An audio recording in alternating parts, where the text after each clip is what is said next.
अस्सलाम वालेकुम दोस्तों, उम्मीद करता हूँ आप खैरियत से होंगे। आज की हमारी वीडियो का टॉपिक मेंडेलिक क्रीम के ऊपर है। मेंडेलिक क्रीम में जो एक्टिव इंग्रेडिएंट है वो मेंडेलिक एसिड है। आज की वीडियो में हम इसको समझने की कोशिश करेंगे। मेंडेलिक एसिड को किस तरह से हम अपनी स्किन पर इस्तेमाल कर सकते हैं, कौन सी कंडीशन में इसको इस्तेमाल करना चाहिए और इसका जो तरीका इस्तेमाल क्या है, तो इन तमाम पॉइंट के ऊपर डिटेल के साथ बात की जाएगी।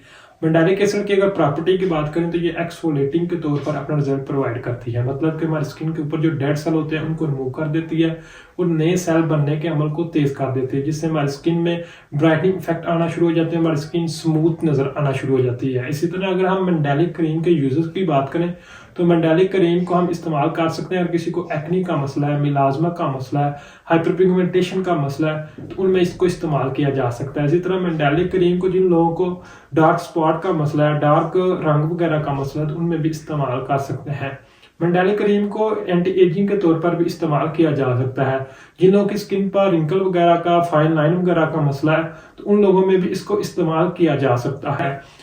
बेसिकली जितनी भी जो वाइटनिंग क्रीम होती है उनका काम क्या होता है, ये हमारी स्किन में जो मेलानिन की प्रोडक्शन होती है उनको स्टॉप कर देती है। मेलानिन एक ऐसा पिगमेंट होता है जो कि हमारी स्किन में स्याह रंगत को बढ़ा देता है, जिससे रंग वगैरह का मसला, पिगमेंटेशन का मसला बहुत ज्यादा नजर आना शुरू हो जाता है। तो जब हम मेडिकेटेड क्रीम जैसे कि मेंडेलिक क्रीम को इस्तेमाल करते हैं तो मेलानिन की प्रोडक्शन रुक जाती है, जिससे हमारी स्किन में वाइटनिंग इफेक्ट आना शुरू हो जाते हैं। तो अब बात करते हैं मेंडेलिक क्रीम को किस तरह से इस्तेमाल कर सकते हैं। जो लोग इसको फर्स्ट टाइम इस्तेमाल कर रहे हैं तो पहले पैच टेस्ट करें, क्योंकि ये एक एसिड होता है जिनके इस्तेमाल करने से स्किन में बहुत ज्यादा साइड इफेक्ट आ सकते हैं, एलर्जी हो सकती है, रेडनेस हो सकती है। तो पैच टेस्ट के लिए किसी भी सेंसिटिव हिस्से पर इसको अप्लाई करें, 12 घंटों तक ऑब्जर्व करें। वहां पर अगर रेडनेस, एलर्जी वगैरह का मसला नहीं हो रहा तो फिर आप इसको इस्तेमाल कर सकते हैं। इस तरह अगर इसके इस्तेमाल की बात करें तो इसको पहले दिन सिर्फ 1 घंटे के लिए इस्तेमाल करें। अफेक्टेड एरिया को पहले वॉश कर लें, पी साइज जितना इस्तेमाल करें। अगर आप स्किन इसको ऑब्जर्व कर रही है तो फिर ग्रेजुअली एक एक दिन के वक्फे से इसकी मिकदार को बढ़ाते जाएं। मतलब कि जितनी आपकी स्किन इसको मैक्सिमम ऑब्जर्व कर सकती है उतना इसको इस्तेमाल करें।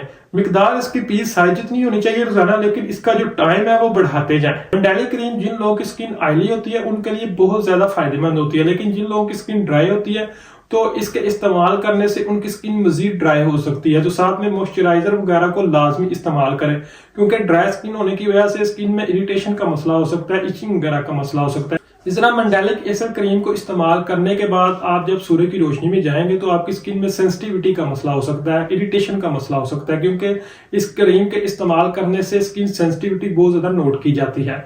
तो लाजमी सूर्य की रोशनी में सन ब्लॉक को इस्तेमाल करें ताकि आपकी स्किन सूर्य की रोशनी से बची रहे।